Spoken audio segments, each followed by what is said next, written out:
am the One. The intersection of chaos, karma, love, legacy, family, and flag. Back with one thunderous return.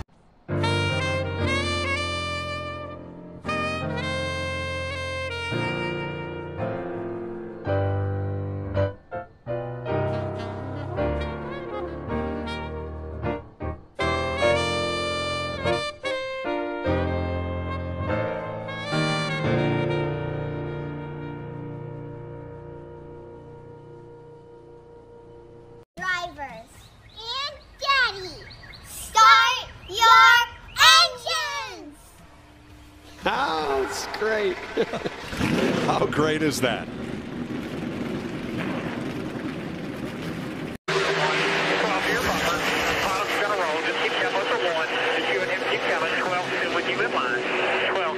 With you. Just bottom of 2 right here. You and the 1 should be out front here. That's Andy Houston, Cole Custer's spotter.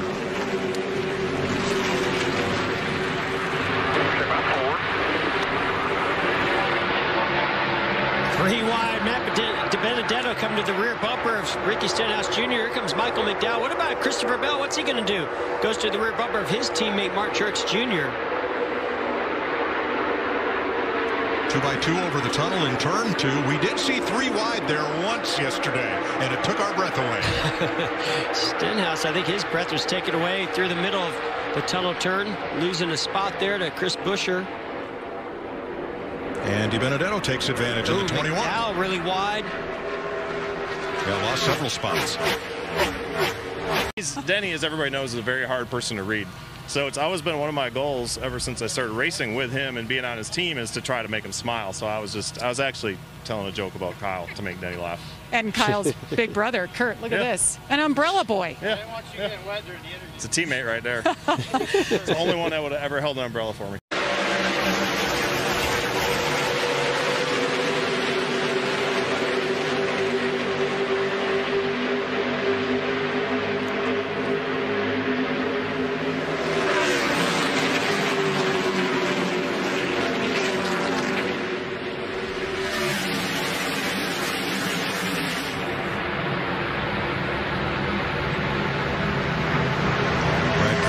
Kyle Busch step out of line. Here goes Blaney for the lead.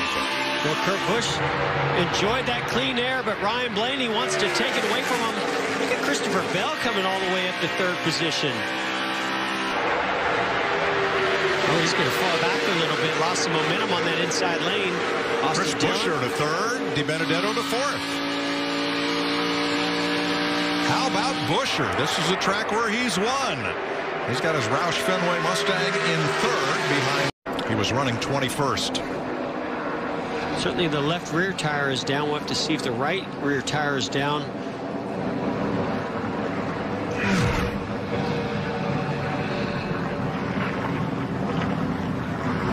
Oh yeah, that's a right rear tire that went down probably from that impact or that contact that he made. You see the right side already had some damage. Cut that right side tire down. Doesn't take much with these fenders as flared as they are to get in on the tire and cut that tire down.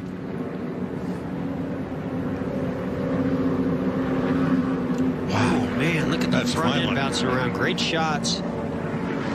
Yeah, I mean, I don't know if the tire didn't look like it was just flat. You know, I don't know if something broke maybe from the contact, but clearly something over in the right rear. So this look is from earlier, not from the incident, but several laps prior. Oh, man. Oh, yeah. Okay, the 9. So the 9 was pushing McDowell and upset that car and got him into the wall. All right. We listened in on Michael McDowell. That was the 9 that did that. Drove us right to the pit. Watch the yellow number 22 at Joey Logano. Yeah, running really low. That grass sticks out there before you get to the curbing, Mike, in turn 3. We actually saw in the truck race today where somebody hooked their splitter, the front splitter in that grass, and it turned them straight to the outside wall. Look at that. Yeah, it's put them 3 wide with Newman and Wallace there. 10th. Jimmy Johnson what is in the free pass position, which I don't think will help him. That means he will get to come around and get back on the lead lap, but he'll restart at the back. Yeah, as long as the one of Kurt Busch doesn't get to Clint Bowyer, which he's not going to here, but Jimmy doesn't want to even be the free pass if he doesn't have to be. Great job by Kurt Busch winning that first stage, holding off Ryan Blaney, who's charging hard. First stage win of the season for Kurt Busch over Blaney, Bell, Harvick, and Keselowski, the top 5. But the good news about an impact like that, Mike, is the driver doesn't feel it so much because the back end of that car takes all of the absorption of the impact. So that's the good news. The bad news is the race car is junk. And, you know, Mike and Jeff, you would think, okay, this opens an opportunity for those guys up front to hit pit road. I'm not sure they do, because I think that would kill their strategy if they come right now. All right, let's look for Christopher Bell in the 95. Already around. Yep. That's off the exit of the tunnel turn. And you know, there's an apron there where a lot of times if you're trying to make a pass, you can put those left. Jeff, Kyle Busch, heavy contact. Wow. With 9 laps to go in stage 2, Kyle Busch Now that's piles up his Camry. That's something you don't see very often. He was in a pretty heated battle with Ryan Blaney. 6th caution flag, lap 76. Visibly not happy about that one. I don't know. The guys just did an amazing job from yesterday to today. I guess it proves that you know, you get a little practice time in, and we're going to be a force to be reckoned with. So hopefully life gets back to normal eventually. But we're in 2020, so it doesn't surprise me to get crashed out of the lead. The M&M's Camry was pretty fast there. Adam and the guys did a great job. It's just very frustrating, unfortunate. I know what happened, but it doesn't make any sense to talk about it. Just come across as a bad way. Up the racetrack a little bit. Let's watch Bubba Wallace. Look at the rear tires come off the ground right as he hits that transition to the pavement. Front tires, then the back tires. And does a great job not hitting the wall. Jeff, that's the exit of the old 3/4 mile course is what it looks like. Wow. Look at that left rear on Bubba's car, completely clean. Hard to believe that he didn't catch a little piece of the wall there.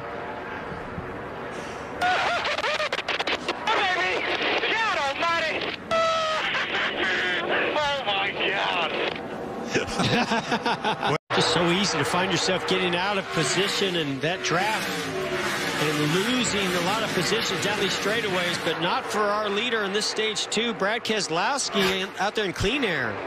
10th place is going to be a battle. Chase Elliott against Denny Hamlin, and Chase gets it.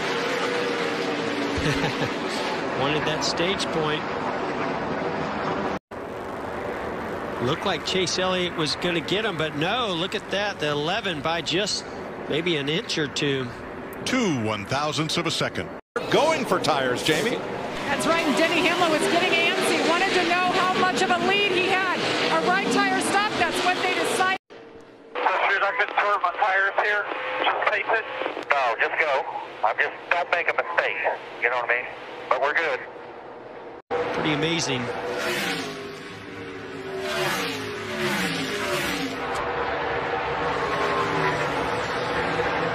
Not counting the road courses, it's the longest last lap in NASCAR. 2.5 miles around the tri-cornered Pocono Raceway. Boy, Denny Hamlin, what a season he is having, coming off a strong season. Just came up short for that championship last year. Is this the year that maybe he can get that done for the first time? But he loves this racetrack here at Pocono, Mike. And Denny Hamlin is going to tie Jeff Gordon as the all-time Pocono winner with 6 checkered flags at the Tricky Triangle. How about this 3 wide for 7th place? Teammates Byron and Bowman battling Bowyer all the way to the flag. Who's going to get it? Man, they're going to slam one another to the line. Wow. All for 7th place. There's 8th place right there for Bowyer. He's going to get ahead of 6. I can't even put it into words how much it means to me. And you tied Jeff Gordon for the most wins here. But Denny, what is it like for you knowing that Kevin Harvick, who was second, had already pitted? You guys are stretching it out. What is that moment like? I heard you kind of get antsy a little bit. Yeah, I was excited, just not hoping for no caution. I knew we had the car, and I just kind of maintained my gap right there. Didn't want to make any mistakes like I did at Bristol and gave that a win away. But I just, tried to work through the traffic the best I could, and obviously Chris was paying attention to the strategy there and made the right call. All right. He just did the opposite of what we did. We didn't want to get caught with a caution and then wound up losing a little bit too much time in lap traffic with all the cars that hadn't pitted, and he was out there running clean laps and waited till right to the very end and wound up in front of us.